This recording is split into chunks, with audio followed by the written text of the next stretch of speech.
Hello, this is Josh Belk with the Belk on Business podcast. Today we're going to start into what I think will be a 3, possibly 4-part series on talking about the mindset of money. I had the opportunity about a week and a half ago to go in and speak on stage, and was hoping to actually be able to take the audio from that talk and go ahead and put it out on a podcast, but was not able to. We had a few issues. So I'm going to go ahead and try to take some of that talk, be able to maybe do a little bit of a deeper dive into some of the topics. And as we kind of go through these next few weeks on this particular topic of the mindset of money. And today we're going to talk a little bit about purpose. And the title of this podcast is Purpose First. Start a little bit with a story.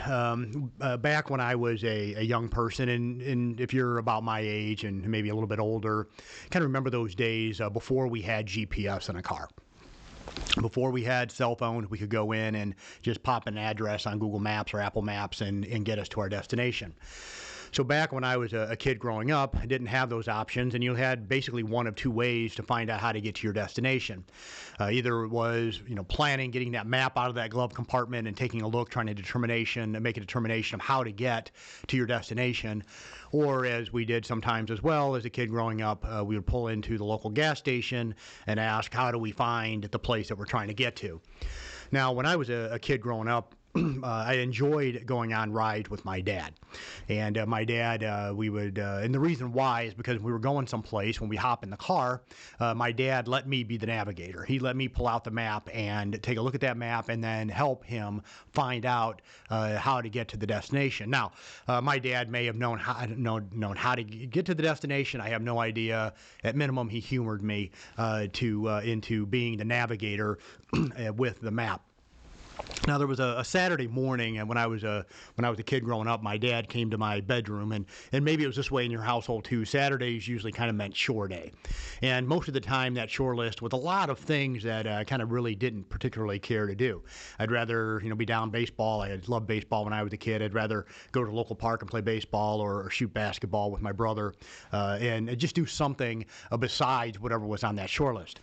But I remember one Saturday, my dad came into my bedroom and he said, my dad didn't call me by my first name too often. Usually he just called me son. And he would popped his head into the bedroom and said, "Hey son, do you want to take a ride with me?" Now, as a kid, and I'm probably, 8, 9, 10 years old, somewhere in that ballpark, and as a kid that age, when I hear that, right off the bat, I begin to think, okay, here are the things that I'm probably going to have to do today. I knew that mom at some point was going to come in, and she had some sort of a chore list, and given the time of the year, it was a pretty high probability that pulling weeds, which still to this day is one of my least favorite things to do. I mean, I'll do it, but kind of just like that, mowing grass, didn't mind all that much. Pulling weeds, wasn't so much into it. So I'm kind of going through thinking like the worst, possible case scenario of things that are going to be on this chore list. So either I'm going to have to stay home and do those things, or I was going to get to go with my dad and then go wherever he's going and get out of doing the chores. Now, as an 8, 9, 10-year-old kid, that decision was pretty easy. I was going to go and spend the time with my dad. So I'm like, sure, Dad. At that point, I had not asked him any questions. That was the process of me making my decision. Stay home, do chores, go on a road trip with Dad. Easy decision. So I go and I get out to the car and I go and I plant myself into the passenger seat, and my dad hops into the car, and I look at my dad and I say, "Hey Dad, where we're going? Where are we going?" And so my dad would tell me, "Well, son, we're going down we're going to head down, and this is where we're going." And I would say, okay. And my grandfather, remember, he had a place down in Tab and here in Indiana, kind of out in the middle of nowhere. And so I'd go through and I'd pull the map out and I'd find where Tab was out on the map. I said, great. So I'd find my location on the map and I'd put my finger there. All right, this is where we're going. And then I'd look at my dad and I'd say, "Dad, why are we going here?" And my dad would say, "Well, Grandpa's needing some help, to fix a few things." I'm like, "Oh, okay. All right, I'm good." And so I have my finger on the map. Now I know why we're kind of going there. My dad began to move the vehicle, and I realized at that point I had a problem. And I looked at my dad and I said, "Dad, I need some help." And he said, "Well, what, son? What do you need help with?" And I said, Where are we? Now, in order for me to know how to help give my dad instructions to get to the destination, I had to know where I was at. Now, I'll use this story a little bit as we kind of go through this particular podcast series. But I think even in our personal lives and in our business lives, there are a few things that we need to know.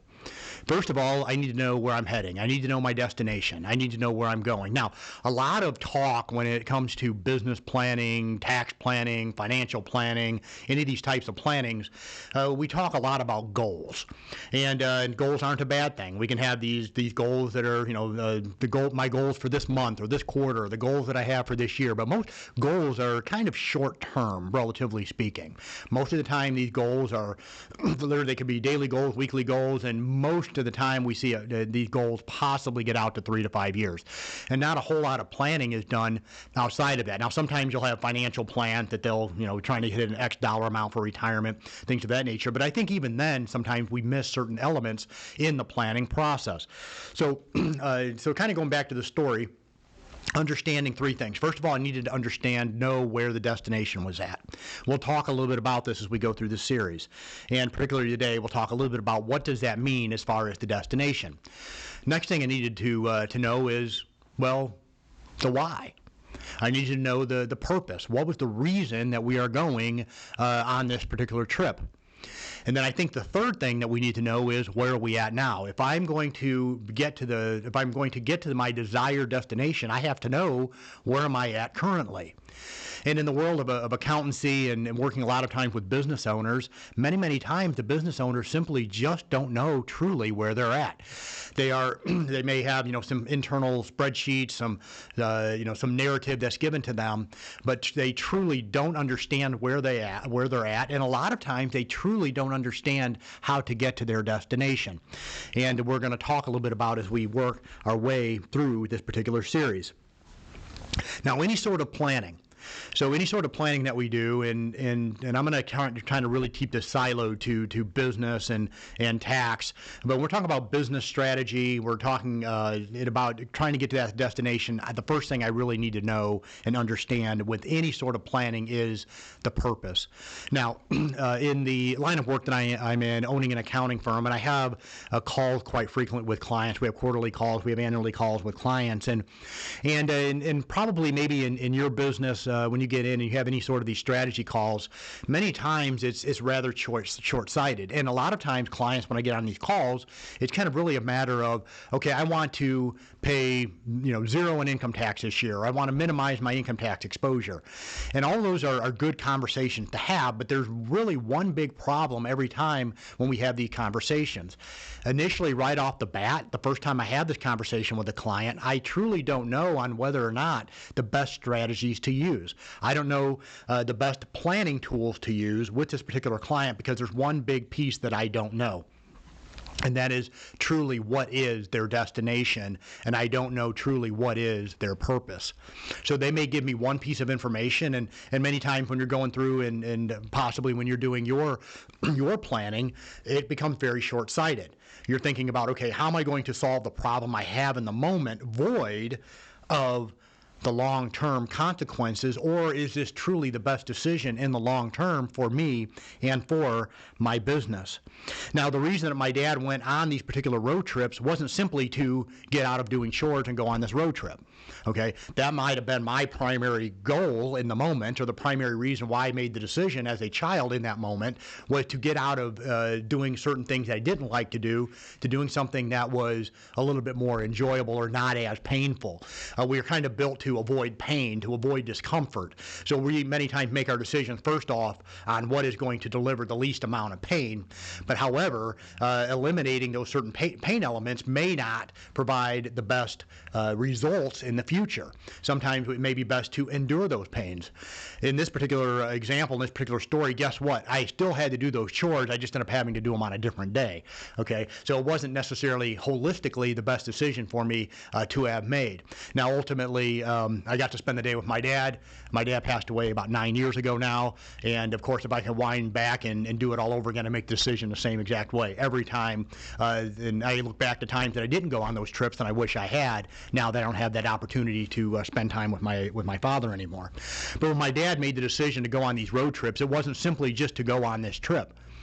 Okay, it was, he understood that I am going on this particular trip for a reason. There was a purpose, and this purpose was multifaceted. My dad was a person who really truly was a servant. He never went to college and wasn't college educated, didn't have a college degree. My dad was a blue collar worker. He was a machinist most of his life. He ended up kind of more into the C-suite level by the time he ended up when he passed away. He never got to the point of retirement. He passed away at 61, but he led always with, how can I be a help to other people? And that truly ended up being his legacy. And we know that simply for the fact, even here it is 9 years later, and occasionally I'll still get stories of the impact that my dad made upon that particular individual's life. At his funeral, we had people driving in, dozens of people driving and flying in from faraway states to be at the funeral because my dad had made an impact. And that impact was his purpose, and that impact was his legacy. Now, I think for each of us individually, and I happen to be a believer, I don't apologize for that at all, I believe that we were all created by a divine God, a divine being that has created us for a particular purpose. And that particular purpose is unique to you and is unique to me. And there are certain individuals, certain groups, certain ways we can make an impact that nobody else can make that impact, because we have a unique network. We have a unique touch points with people. And we also have talents that other people may have, but we can use them in a unique way because of those relationships.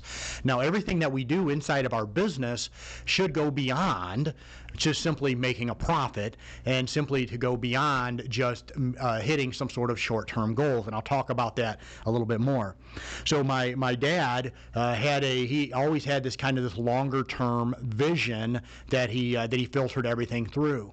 Yes, I want to make an impact, but I want to make an impact for a purpose and for a reason beyond just the task, the task or the duty that was at hand. And his purpose became his legacy. And I think really, truly, that should be the case for all of us in business. We have certain things that we do, but why are we doing it? What is the purpose that we're doing the work? And it could be inside the work, of course, helping clients, but also there should be something a little bit more long-term as well. What are we going to do with those profits? What are we going to do with the time? What are we going to do with the resources, the network that we have? And what are we going to do to make an impact that goes well beyond the years that we are on this particular earth? When people go back and they think about us after we pass away, it doesn't really matter what we owned or what we possessed or what we bought.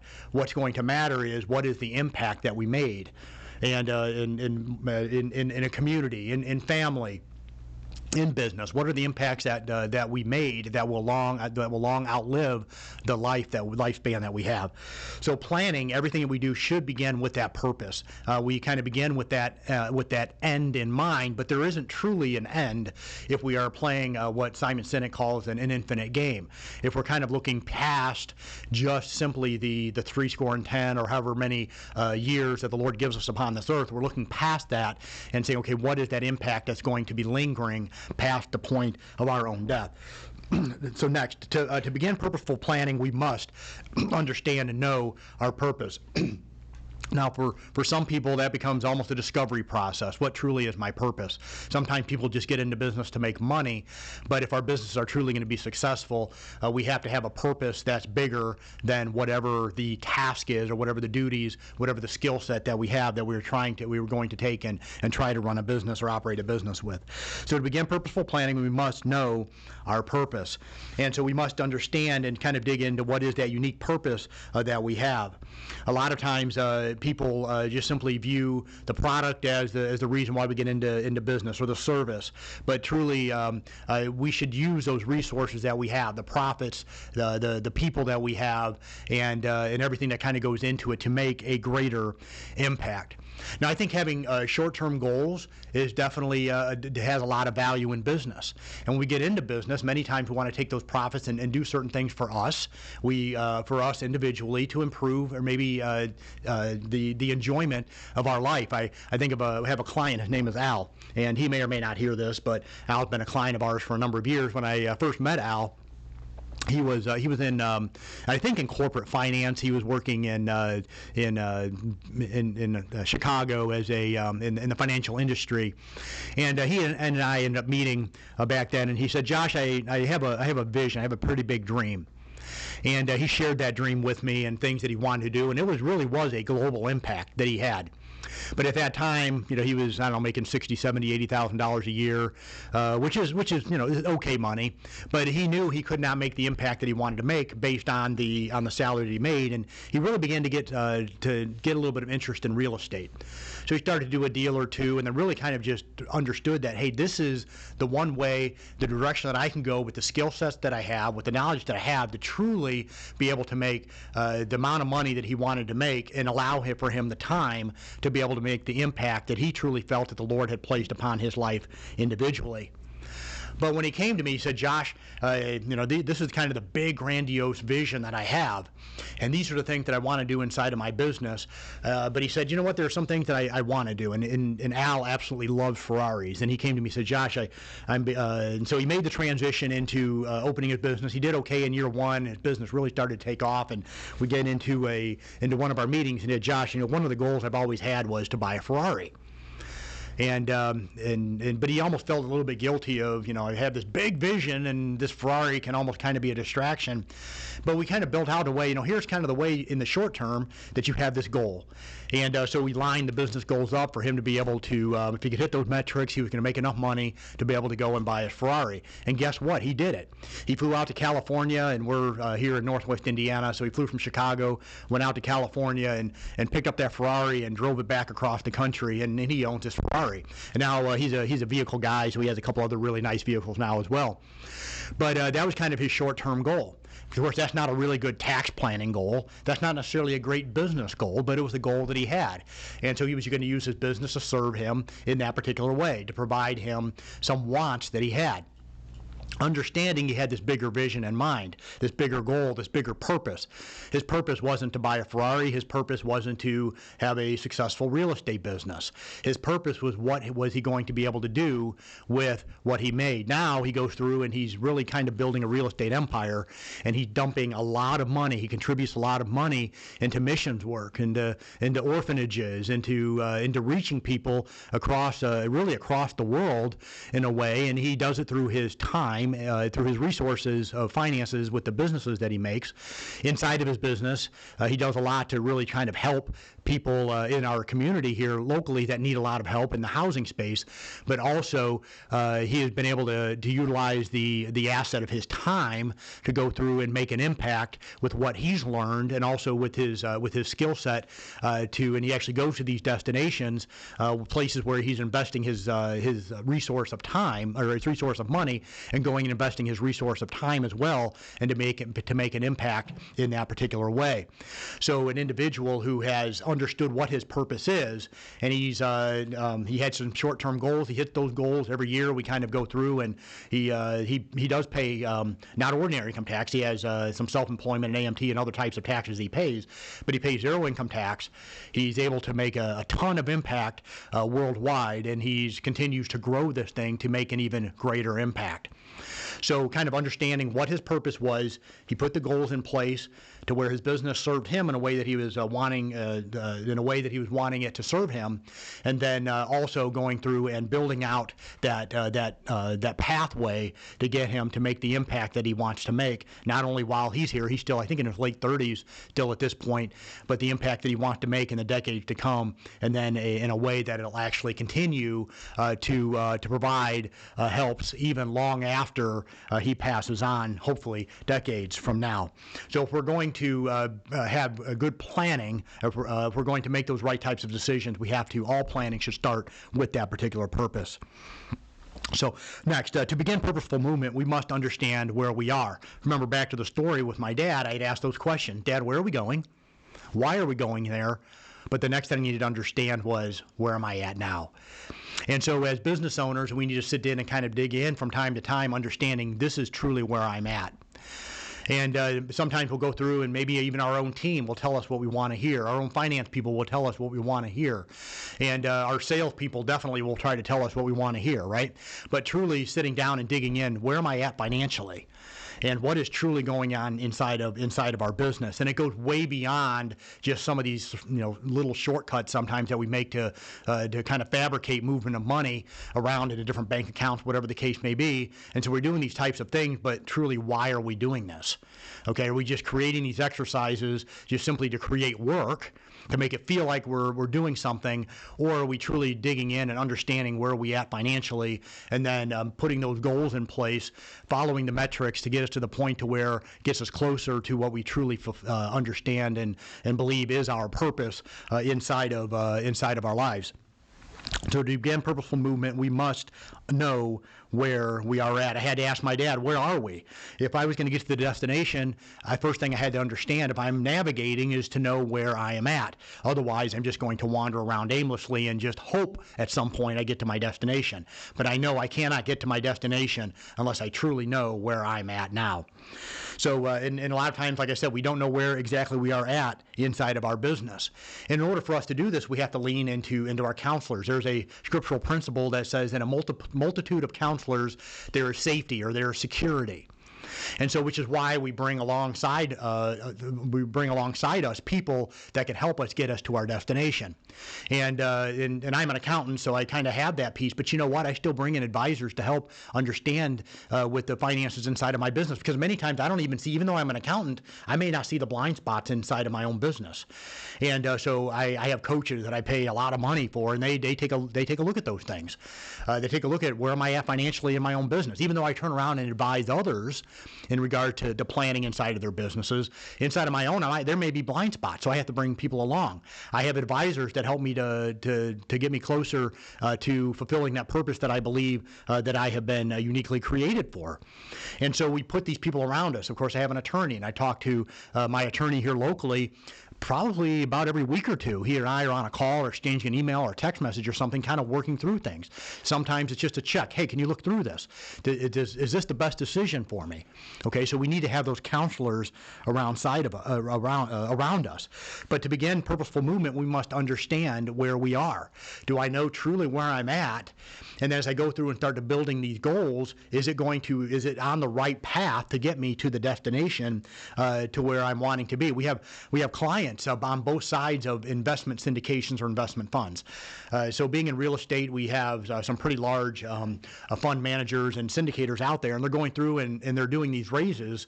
And when it comes through to that investor going through and deciding to invest inside of a fund or inside of a syndication, it's generally very prudent for that particular investor to understand, many times as our client, does this particular investment serve me?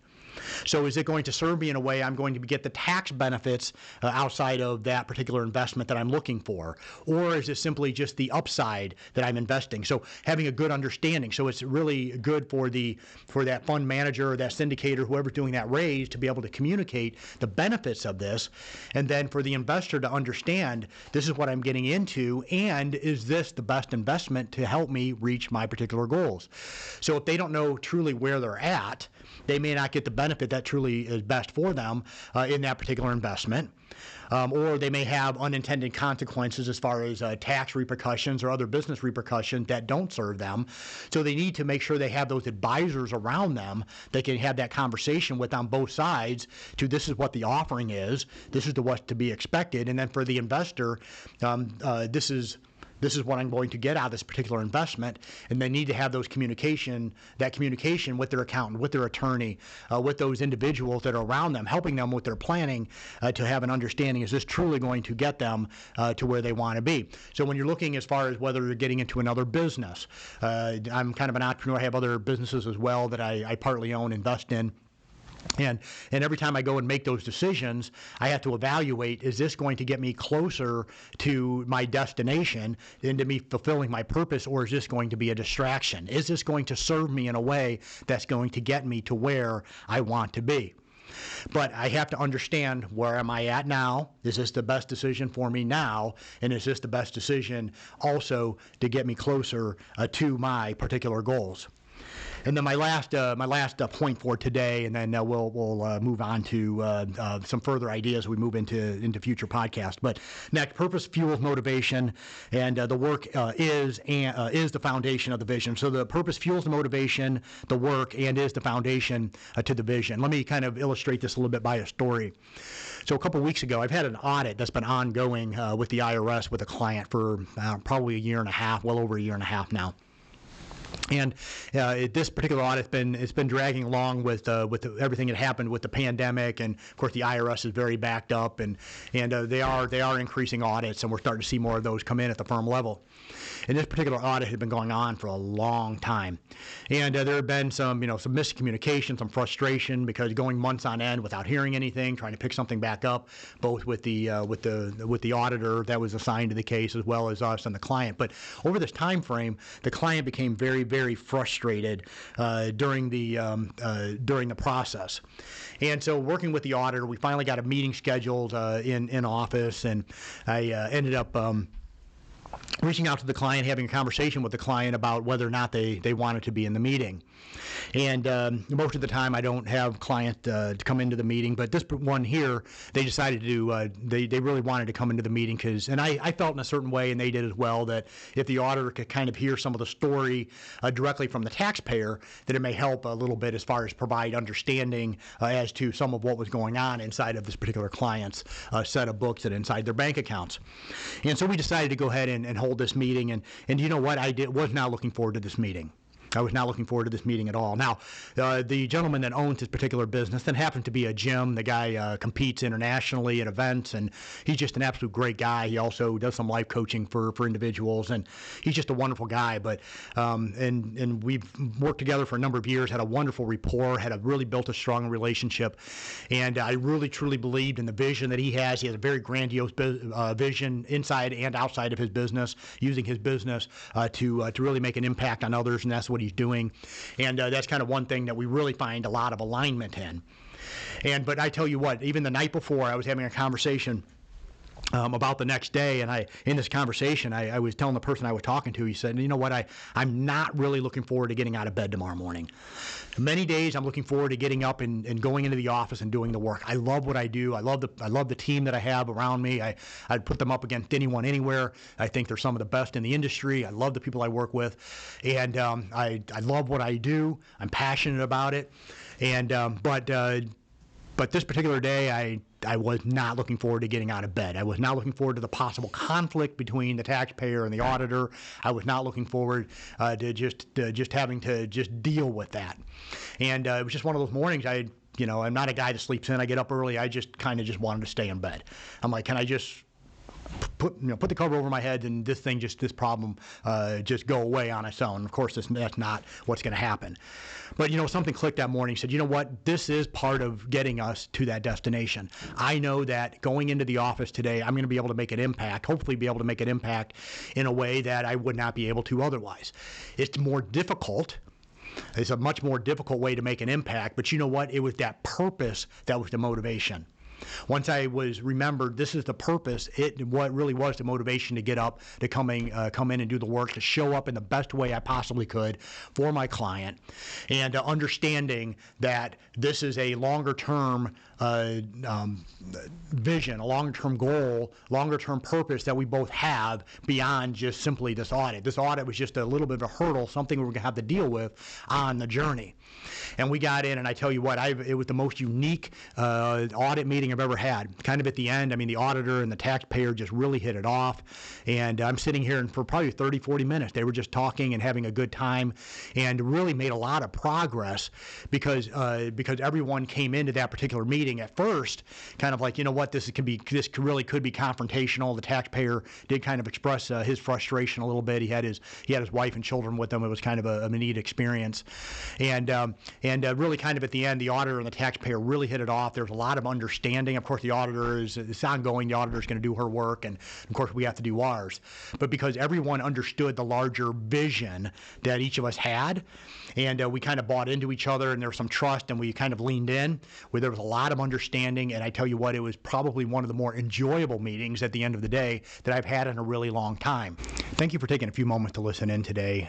Next week, we'll pick up on this particular topic, just a few closing thoughts talking about purpose, and then we'll move into what I truly believe will provide some helps, looking into different areas inside of your business to really make a determination on whether or not what you're doing inside of your business from a mindset perspective is going to help you get you closer to the destination, to that purpose that you have, both for you individually and for your business. Once again, this is Josh Belk with the Belk on Business podcast. Look forward to speaking to you again next week. Have a wonderful day.